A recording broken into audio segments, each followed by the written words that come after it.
નમસ્કાર દર્શક મિત્રો, અભિપ્રાય ન્યૂઝમાં તમારું સ્વાગત છે। બરોડા ડેરીની નિયામક મંડળની ચૂંટણી દરમિયાન પ્રતિનિધિ નિમણૂકમાં ખોટા ઠરાવનો ગંભીર વિવાદ સામે આવ્યો છે, જેને લઈને જિલ્લા રજિસ્ટ્રાર સમક્ષ લેખિત વાંધો રજૂ કરવામાં આવ્યો હતો।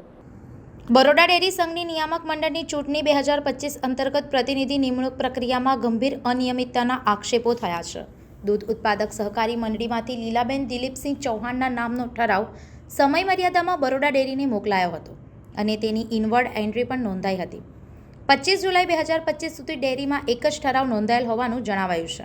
તેમ છતાં ડેરીના કેટલાક સત્તાધીશો અને અધિકારીઓની મિલીભગતથી ખોટી સહી અને સિક્કા સાથે બીજો બોગસ ઠરાવ તૈયાર કરી મોકલાયો હોવાનો ગંભીર આરોપ સામે આવ્યો છે। ફરિયાદ મુજબ ડેરીના પ્રમુખ દ્વારા પેટ્રોલ પંપે બોલાવી ખોટી રીતે સહી કરાવવામાં આવી।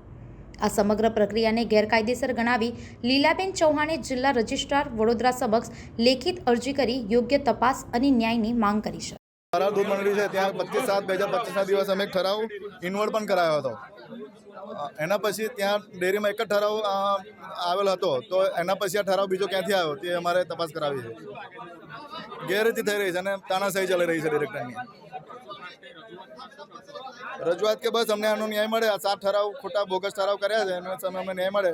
બધા કમિટી સભ્યો સાથે અમે આજે સાથે દૂધ મંડળીના કમિટી સભ્યો સાથે અમે અહીંયા આવ્યા છીએ। ચૂંટણી જીતવા માટેનું એક આ કાવતરું ચાલી રહ્યું છે ડેરી દ્વારા। આમાં સાહેબ તારીખ 25/7/2025ના રોજ છેલ્લો દિવસ હતો ઠરાવ જમા કરાવવાનો। આ 7 મંડળોને અમે સાચા ઠરાવ જમા કરાયા છે। એ ઠરાવો 25/7/2025 પછી 25/7/2025 પછીના જે તારીખ ડેટ પૂરી થઈ ગઈ છે એ પછી ડુપ્લિકેટ ઠરાવ આ લોકોએ જમા કરાયા છે। એની સામે અમારો વિરોધ છે અને અમે અધિકારીઓ અને સત્તાધીશોને કહીએ છીએ કે ભાઈ અમે સાચા છે અને અમારા ઠરાવ મંજૂર રહેવા જોઈએ।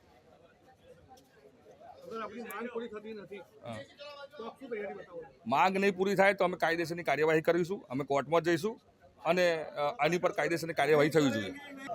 બરોડા ડેરીની આ ચાલુ વર્ષે ચૂંટણી યોજાવાની છે, તેમાં આજથી 6 મહિના પહેલાં 25/7/2025 સુધી ડેરીમાં ઠરાવ મંગાવવાની પ્રક્રિયા થઈ હતી। તો અમે દ્વારા નારા દૂધ મંડળીની અંદર અમે 25/7/2025ના રોજ ઇન્વર્ટ કરાવી અને એક ઠરાવ આપેલો હતો અમારો। ડેરીમાં અમારો એક જ ઠરાવ જમા થયેલો હતો।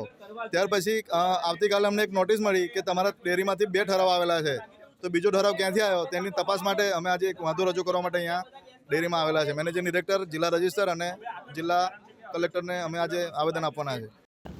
સંવાદદાતા સાથે અભિપ્રાય ન્યૂઝ, વડોદરા।